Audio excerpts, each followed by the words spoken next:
We are students from grade 11 Harmarius. We will present our community project about solid waste management in Barangay Zone 3. Barangay Zone 3 is one of the active communities in our province. As part of our project, we visited the area and observed how waste is collected and managed. We learned that while residents make efforts to stay clean, challenges in waste management still exist.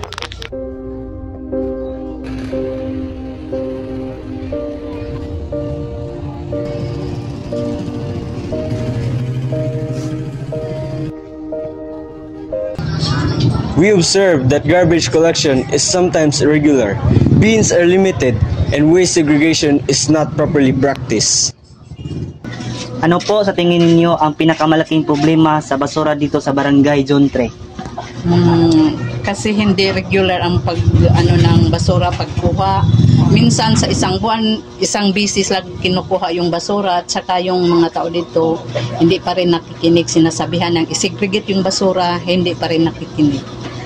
These issues affect the cleanliness and health of the community. Despite these challenges, Barangay Zone 3 continues to take action for a cleaner environment.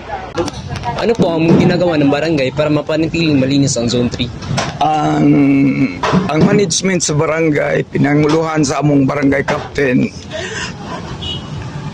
Gabronino, Bimbim Gabronino, naghatag og saktong pagmanage sa barangay aron ang barangay magpabilin nga hinlo sa kanunay. Naghatag siya sa mga tao sa kanunay o mga iyang mga maayong mga pagtulunan sa mga tao kay aron ang barangay maghatag kanunay na sa hinlo nga posisyon. These efforts show that teamwork and cooperation are already making a difference in the barangay. Our group recommends setting a regular garbage collection schedule and adding more labeled trash bins in public areas.